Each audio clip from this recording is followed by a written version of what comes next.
বাংলাদেশ এখন অনেক বেশি উদ্যমী ও সৃজনশীল মন্তব্য প্রধান উপদেষ্টার। 18 বিশিষ্ট সহ নারী ফুটবলারদের 21 পদক প্রদান। 27তম বিসিএসে বঞ্চিতদের নিয়োগের নির্দেশ আপিল বিভাগের। 2 মাসের মধ্যে জিয়া সহ 8 জনের মামলার তদন্ত প্রতিবেদন চায় ট্রাইব্যুনাল। সরকারি চাকরিজীবী শিক্ষকরাও অংশ নিতে পারেন স্থানীয় নির্বাচনে, জানালেন তোফায়েল আহমেদ। তারুণ্যকে গুরুত্ব দেওয়ার তাগিদ। এবং চ্যাম্পিয়ন্স ট্রফিতে ভারতের বিপক্ষে শুরুতে বাংলাদেশের ব্যাটিং বিপর্যয়, জাকের হৃদয়ের জুটিতে ঘুরে দাঁড়ানোর চেষ্টা।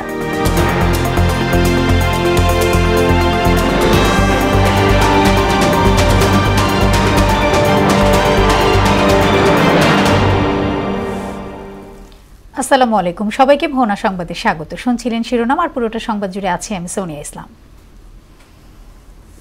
এবারে বিস্তারিত।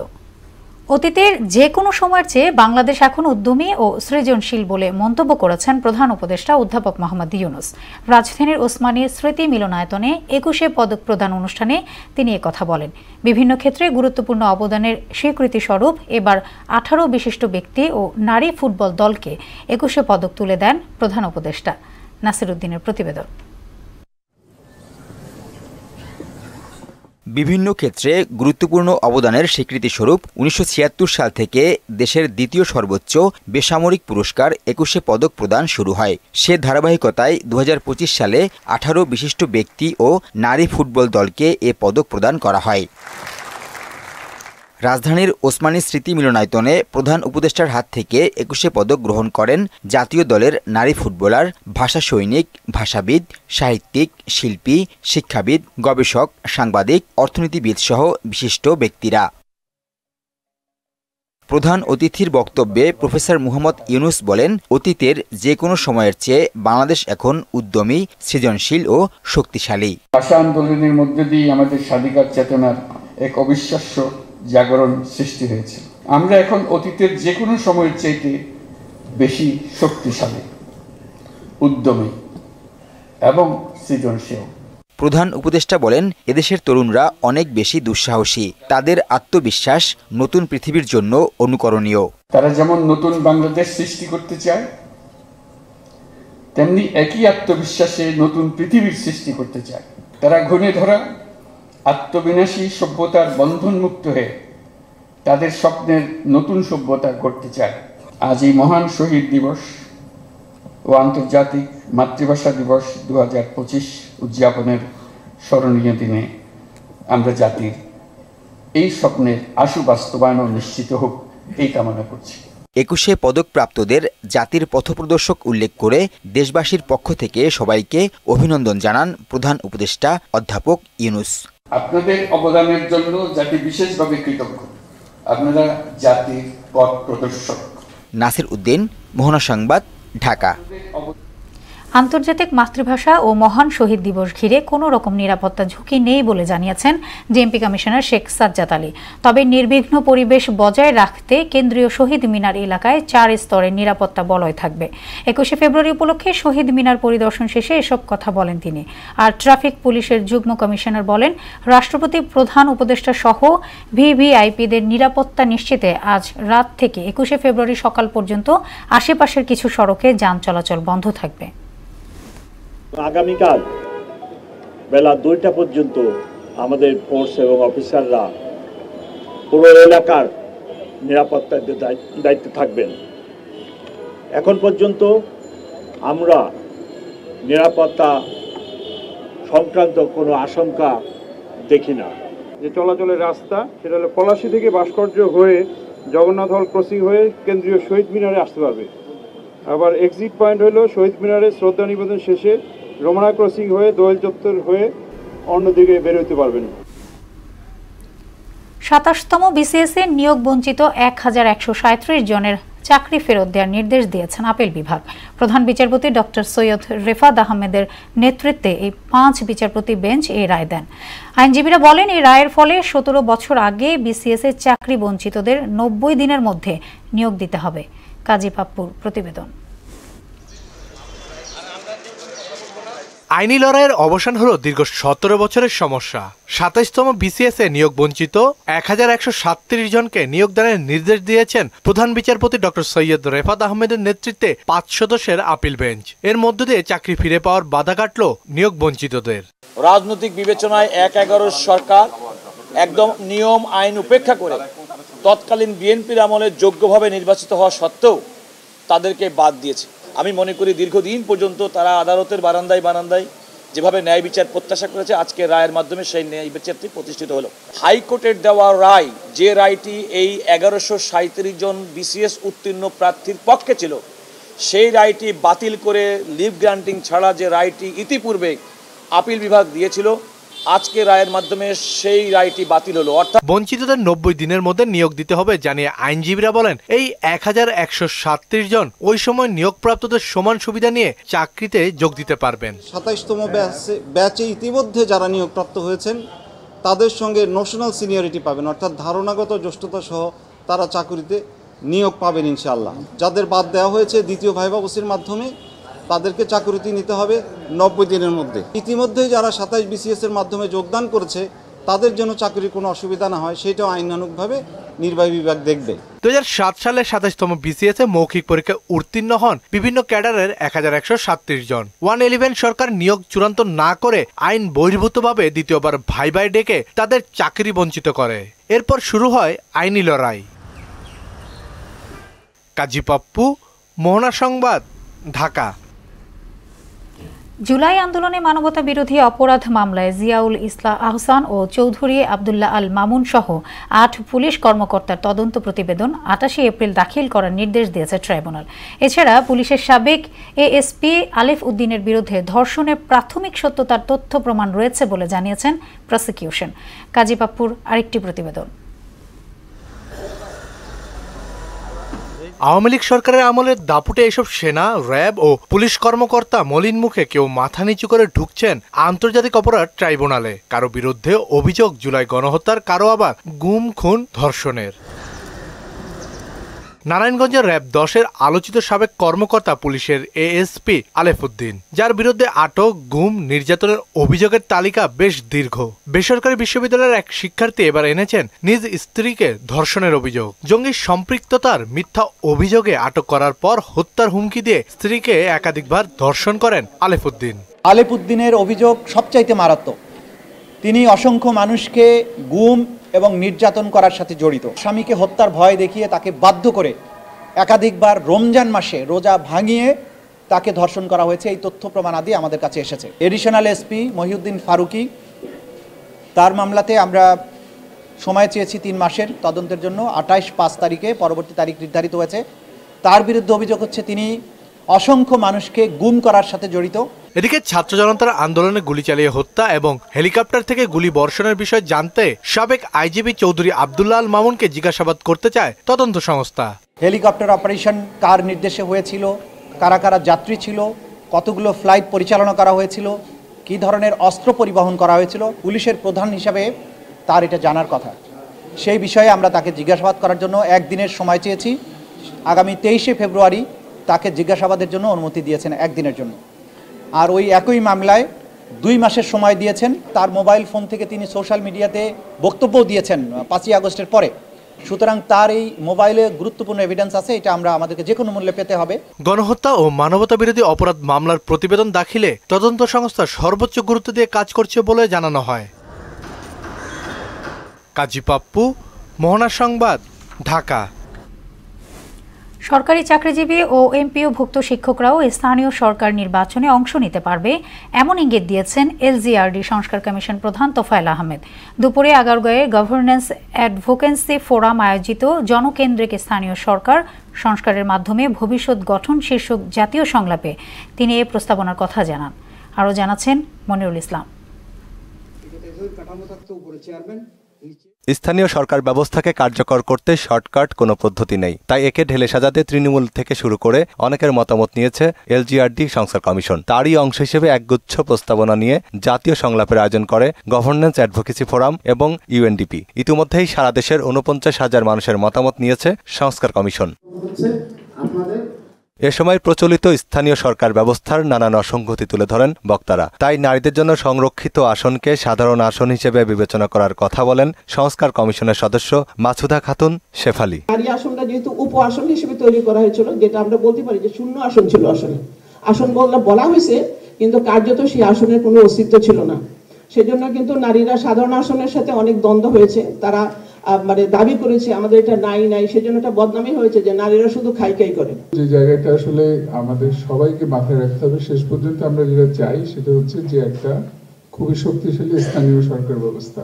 আর তারিকুল ইসলাম বলেন, শক্তিশালী স্থানীয় সরকার ব্যবস্থা গড়ে তুলতে তারুণ্যকে গুরুত্ব দেওয়া হয়েছে। আমরা ৪৬,৬৮০ আপনার জনমত জরিপ করেছি বিবিএস এর মাধ্যমে। তো এই প্রক্রিয়ার মাধ্যমে আমি মনে করি যেটা খুবই ইম্পর্টেন্ট, স্যার বলেন যে right after submission of report. প্রস্তাবনা প্রণয়নে অগ্রাধিকার পেয়েছে জনপ্রতিনিধি আর জনগণের সংযোগ। শুধু স্থানীয় সরকারকে ঠিকঠাকভাবে চালাতে পারলে দেশের ৫০% অনিয়ম দূর হবে বলে মনে করেন সংস্কার কমিশন প্রধান। লোকাল গভর্নমেন্টটা কেন ইম্পর্টেন্ট? অন্তত এই লোকাল গভর্নমেন্টটাকে যদি ঠিকভাবে আমরা চালাতে পারি তাহলে কিন্তু 50% প্রবলেম কিন্তু আমরা আমাদের লেভেলে সলভ করতে পারবো। এখন এই জায়গা থেকে মুক্ত হতে গেলে এই আন্দোলনে যেমন যেভাবে ঝাঁপিয়ে পড়ে একটা বিরাট একটা সরকারকে উৎখাত করে বিদেশ পাঠিয়ে দিয়েছেন, এখানেও কিন্তু এই লোকজন থেকে মুক্ত হওয়া লাগবে আমাদের। আর যোগ্য জনপ্রতিনিধি নির্বাচনে সরকারি চাকরিজীবীদেরও নির্বাচনে অংশ নেয়ার সুপারিশ করা হয়েছে। এখন যে আমরা ওয়ার্ড ইউনিয়ন সিস্টেম চিন্তা করেছি তাতে কিন্তু এটা স্কেল আপ করার জন্য মেম্বার বেশি লাগবে, কম মেম্বার হলে হবে না। সদস্য নির্বাচনটা লেস এক্সপেন্সিভ একটা ইলেকশন, এটাকে আরও লেস এক্সপেন্সিভ আমরা করতে চাই। আপনারা এগিয়ে আসুন, সব লোকদেরকে ধার করান, দাঁড়াতে চাইবে না তারা, অনেকদিন ধরে অভ্যাস হয়নি তো এটা। আগামী সপ্তাহের মধ্যেই চূড়ান্ত প্রতিবেদন অন্তর্বর্তী সরকারের কাছে দেওয়ার কথাও জানায় কমিশন। আমি একটা কাগজ আপনাদেরকে দেব। মনিরুল ইসলাম, মোহনা সংবাদ, ঢাকা। শ্রম রপ্তানিতে বাংলাদেশের সবচেয়ে বড় বাজার মধ্যপ্রাচ্যে এক যুগেরও বেশি সময় ধরে কর্মী নিয়োগ বন্ধ রয়েছে। বিগত সরকারের আমলে সিন্ডিকেট চক্র সহ নানা কারণে বন্ধ হয়ে যায় বাজারটি। সংশ্লিষ্টরা বলছেন, সংকট কাটাতে কূটনৈতিক তৎপরতা জোরদার করতে হবে। অবৈধ অভিবাসন, মানব পাচার সহ শ্রমশক্তি খাতের অনিয়ম দুর্নীতি নিয়ে মাহবুব হাসান রিপনের ৫ পর্বের ধারাবাহিক প্রতিবেদনের আজ দ্বিতীয় পর্ব। বিপুল পরিমাণ জ্বালানি ভাণ্ডার আবিষ্কারের পর ৭০ দশকেই নতুন করে বড় ধরনের অবকাঠামো নির্মাণ শুরু করে সৌদি আরব, সংযুক্ত আরব আমিরাত, কাতার, ওমান, বাহরাইন ও কুয়েতের সমন্বয়ে গঠিত জোট গালফ কোঅপারেশন কাউন্সিল GCC। ১৯৭১ সালে বাংলাদেশ স্বাধীন হওয়ার পর উপসাগরীয় এসব দেশে কর্মী পাঠানো শুরু হয় ব্যাপক হারে। সবকিছু ঠিকঠাক চললেও দ্বিতীয় বৃহত্তম শ্রমবাজার সংযুক্ত আরব আমিরাত দুর্নীতি ও অনিয়মের অভিযোগে বাংলাদেশ থেকে কর্মী নেওয়া বন্ধ করে ২০১২ সালের আগস্টে, যা আজও পুরোপুরি চালু হয়নি। বাহরাইনে সবশেষ ২০১৬ ও ১৭ সালে ২ বছরে লাখখানিক কর্মী গেলেও ২০১৮ সালে বাংলাদেশি মুয়াজ্জিনের হাতে সে দেশের এক ইমাম খুনের পর কর্মী নেওয়া বন্ধ করে দেওয়া হয়। চাহিদার তুলনায় দ্বিগুণ কর্মী থাকা এবং অতিরিক্ত অভিবাসন ব্যয় উঠাতে অবৈধ কর্মকাণ্ডের অভিযোগে ২০২৩ সালের ৩১ অক্টোবর থেকে বাংলাদেশিদের ভিসা বন্ধ করে দেয় তৃতীয় বৃহত্তম শ্রমবাজার ওমান। অথচ দেশটিতে গত ১৪ বছরে কর্মী গিয়েছিল প্রায় ১৫ লক্ষের মতো। ২০০৭ থেকে ২০১৮ সাল পর্যন্ত কয়েক দফায় নানা অনিয়ম এবং বাংলাদেশি শ্রমিকদের অবৈধ কর্মকাণ্ডে জড়িয়ে পড়ার অভিযোগে বাংলাদেশ থেকে শ্রমিক নেওয়া বন্ধ করে দেয় কুয়েত। সবশেষ ২০২০ সালে এমপি পাপুল গ্রেপ্তার হবার পর আর আলোর মুখ দেখেনি এই শ্রমবাজার। বাজারগুলো চালু করা গেলে শ্রমিক যাওয়ার প্রবণতা বৃদ্ধি পাবে বলে মনে করেন বাইরার এই যুগ্ম মহাসচিব। সংযুক্ত আরব আমিরাত, বাহরাইন, ওমান, তারপরে কাতারও সেভাবে কর্মী নিচ্ছে না। এই শ্রমবাজারগুলো আমাদের পুরাতন শ্রমবাজার, এদেরকে যদি কূটনীতিক তৎপরতার মাধ্যমে শ্রমবাজারগুলো যদি আমরা উন্মুক্ত করতে পারি তাহলে কিন্তু আমাদের শ্রমিক যাওয়ার প্রবণতাটা কিন্তু বেড়ে যাবে। আপনি দেখেন লাস্ট ইয়ারে যে কর্মী গিয়েছে এটা কিন্তু কমে গেছে, এর আগের বছরের চেয়ে কিন্তু কমে গেছে, প্রায় ১.৫ থেকে ২ লক্ষ শ্রমিক কিন্তু যাওয়া কমে গেছে। তো এখনো কিন্তু আরো কমে যাবে যদি আমরা এই পুরাতন শ্রমবাজারগুলো আমরা উদ্ধার করতে না পারি। বন্ধ শ্রমবাজার উন্মুক্ত করার ক্ষেত্রে দ্বিপক্ষীয় চুক্তির পাশাপাশি অভিবাসন সংক্রান্ত কূটনৈতিক তৎপরতা বাড়ানো প্রয়োজন বলে মনে করেন বিশেষজ্ঞরা। অভিবাসন কূটনীতি সেইটার একটা তৎপরতা দরকার, সেইটা আমরা অনেকদিন ধরে দেখি না। পার্শ্ববর্তী দেশগুলোতে কিন্তু এই দ্বিপাক্ষিক যে ডকুমেন্টগুলো থাকে এগুলো অনলাইনে অ্যাভেলেবল থাকে, বাংলাদেশে এগুলো ছিল না। তারপরেও আমরা যখন গবেষণার স্বার্থে আন্তর্জাতিক সংস্থা এবং সরকারের সাথে মিলে কাজ করি, তখন আমরা দেখেছি যে এই সমঝোতা স্মারকগুলো অনেক পুরনো। কাজেই এক ধরনের জায়গা আছে যে সরকারকে অনুমোদন দিচ্ছে রিক্রুটিং এজেন্সিগুলোকে কাজ করে যাওয়ার জন্য, সরকারি দিক থেকে কোনো উদ্যোগ কিন্তু নাই। আসিফ মুনিরের মতে বিপুল জনগোষ্ঠীকে দক্ষ কর্মশক্তিতে পরিণত করে কর্মসংস্থান নিশ্চিত করার উপরই নির্ভর করছে ডেমোগ্রাফিক ডিভিডেন্ড নেয়ার সুবর্ণ সুযোগ। প্রথাগত শিক্ষা ব্যবস্থার মধ্যে আমরা কারিগরি শিক্ষাটাকে নিয়ে আসতে পারতাম, সেটার একটা সুফল আমরা কিন্তু পেতাম সুদূর প্রসারী। মাহবুব হাসান রিপন, মোহনা সংবাদ, ঢাকা। আওয়ামী লীগ সরকারের সময় বিতর্কিত নির্বাচনের দায়িত্ব পালন করা 22 জন জেলা প্রশাসককে বাধ্যতামূলক অবসরে পাঠানো হয়েছে বলে জানিয়েছেন জনপ্রশাসন মন্ত্রণালয়ের সিনিয়র সচিব মোহাম্মদ মোখলেসুর রহমান। বৃহস্পতিবার সচিবালয়ে সাংবাদিকদের সঙ্গে আলাপকালে এক প্রশ্নের জবাবে সিনিয়র সচিব একথা বলেন। যাদের চাকরির বয়স 25 বছরের কম এমন 43 জন ডিসিকে ওএসডি আর চাকরির বয়স 25 বছরের বেশি হলে বাধ্যতামূলক অবসরে পাঠানো হচ্ছে বলেও জানান সচিব। মোখলেসুর রহমান বলেন, 2024 সালের পাতানো নির্বাচনে যে সকল কর্মকর্তারা দায়িত্ব পালন করেছেন তাদের বিরুদ্ধেও ব্যবস্থা নেওয়া হবে। দ্রুত বিশাল একটি তালিকা প্রকাশ করা হবে। এবার বই মেলার মোহনায়।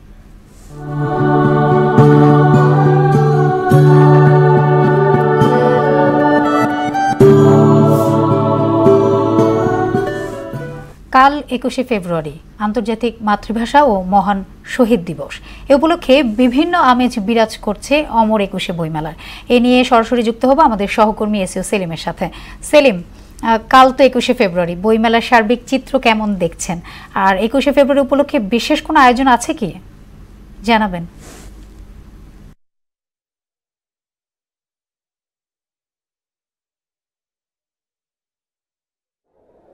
সোনিয়া, আপনি যেমনটি বলছিলেন যে 21শে ফেব্রুয়ারি উপলক্ষে আসলে প্রতি বছরই এই অমর 21শে বইমেলায় ভিন্ন একটি আমেজ তৈরি হয় এবং সেখানে আমরা বিভিন্ন শ্রেণী পেশার মানুষকে নানা সাজে সেজে আমরা বইমেলা আসতে দেখি। একই সঙ্গে তারা বইমেলায় প্রকাশিত বিভিন্ন বইয়ের স্টলে ঘুরে নানা বই দেখেন। এবারও আসলে চিত্রটি ঠিক তেমনটি হবে বলে আমাদের কাছে মনে হচ্ছে, যদিও আজকে সপ্তাহের শেষ কর্মদিবস এবং শেষ কর্মদিবসে কিন্তু দেখেছি যে আজকে বইমেলায় একেবারে ভিড় তুলনামূলক কম নয়। প্রচুর মানুষ, যেহেতু অফিস সময় প্রায় শেষ এবং অফিস শেষ করে সবাই এখন যে প্রাণের বইমেলা, সেই বইমেলার উদ্দেশ্যে ছুটে আসেন। কেননা আপনি জানেন যে এই বছর আমরা যেমনটি বলছিলাম যে প্রচুর পরিমাণে নতুন নতুন বই প্রকাশিত হচ্ছে, গল্প, উপন্যাস, কবিতার বই প্রকাশিত হচ্ছে। তো আমরা এরকম একটি প্রকাশনী আজকে নওরোজ কিতাবিস্তান, যেটি বইমেলার অনেক প্রাচীন একটি প্রকাশনী এবং প্রায় 81 বছর ধরে তাদের প্রকাশনা অব্যাহত আছে। তিনি তৃতীয় প্রজন্মের একজন যিনি এই প্রকাশনী হাল ধরেছেন। তার সাথে আমরা কথা বলবো এবার বইমেলা নিয়ে। আপনার বইমেলাতে এবার কতগুলো বই প্রকাশিত হয়েছে এবং পাঠক আপনারা কেমন পাচ্ছেন? আমাদের পক্ষে এবার 12টি মতো বই এসছে। অবশ্যই আমরা ভালো পাঠক সাড়া পাচ্ছি, তবে প্রথম 15 দিন তো আসলে পাঠকরা দেখেন, শেষের দিকে বইগুলা কেনেন আর সমস্ত বইগুলা চলে আসে শেষের দিকে, যার কারণে এখন যত দিন যাচ্ছে পাঠক সংখ্যা বাড়ছে। আপনাদের কি কি বই এসেছে? আমাদের কবিতা, উপন্যাস, প্রবন্ধের বই। কতগুলো নতুন প্রজন্মের যে লেখকরা আছেন তাদেরকে উদ্বুদ্ধ করার জন্য আপনারা জানেন যে নওরোজ কিতাবিস্তান প্রতি বছরই তরুণ লেখকদেরকে গুরুত্ব দিয়ে থাকে। এবার কতগুলো বই নতুন প্রজন্মের বই আপনাদের এসেছে? আমরা প্রতি বছরই চেষ্টা করি কিছু নতুন লেখকদের বই প্রকাশ করার জন্য। এবারও তার ধারাবাহিকতায় আমরা 3 জন নতুন লেখকের বই প্রকাশ করছি, যাদের এবার প্রথম বই আমাদের এখানে। প্রায় শেষের দিকে বইমেলা শেষ ভাগে চলে এসেছি, আমরা 3 ভাগ ধরে আমরা করি। তো আসলে 1 বছর অপেক্ষার যে মেলা আছে সেটি শেষের পথে কেমন লাগছে? আসলে মেলাটা আমাদের কাছে মানে এই মেলাটাতে আমরা এইভাবে চেষ্টা করি মেলাটা সাথে ওতপ্রোতভাবে জড়িত থাকা। আর যত শেষ হয় মনটাও খারাপ হয়ে যায়, পাঠকদেরকে মিস করি, লেখকদের মিস করি। জি সোনিয়া, আপনি শুনছিলেন আসলে আমরা যদি এই অমর 21শে প্রাণের মেলা এটি এবং লেখক, প্রকাশক এবং পাঠকদের মহামিলন মেলা, তারা প্রায় পুরো বছরই অপেক্ষা থাকেন এই একটি মাসের জন্য। এবং এই মাসটি আসলে যদি আমরা বলছিলাম যে 3টি ভাগ করি, প্রায় শেষ ভাগে আমরা চলে এসেছি এবং আর মাত্র কয়েকদিন পরে আসলে মেলা শেষ হবে।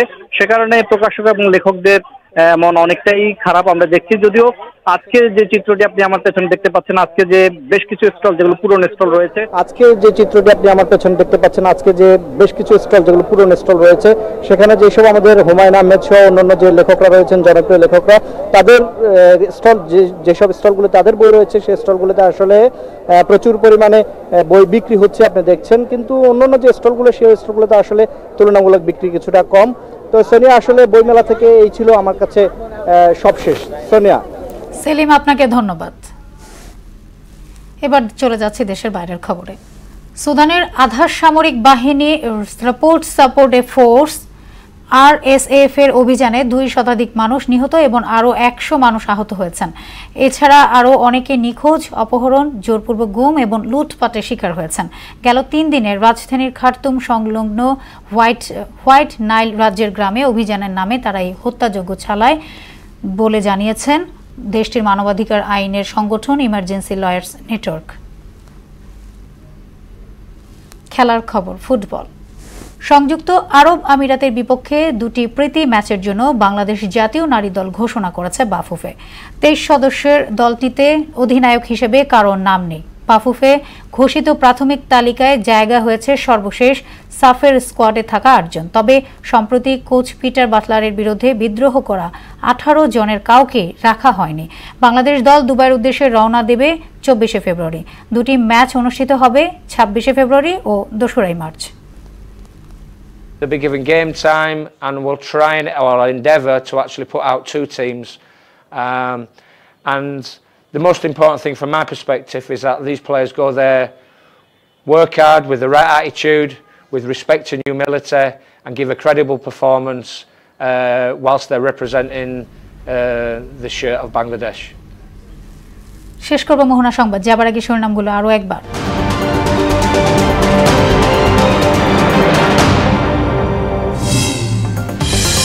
বাংলাদেশ এখন অনেক বেশি উদ্যমী ও সৃজনশীল, মন্তব্য প্রধান উপদেষ্টার। 18 বিশিষ্টজন সহ নারী ফুটবলারদের 21 পদক প্রদান।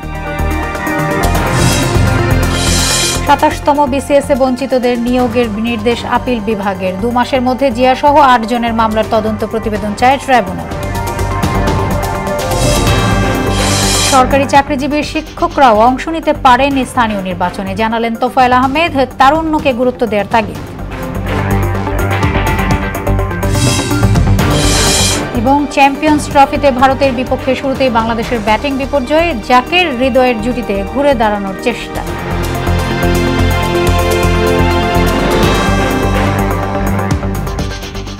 এই ছিল মোহনা সংবাদে। পরবর্তী সংবাদ রাত 9টায়। এর আগে সংবাদ এক নজর দেখবেন সন্ধ্যা 7টায়। মোহনার সবশেষ খবর জানতে ভিজিট করুন www.mohana.tv।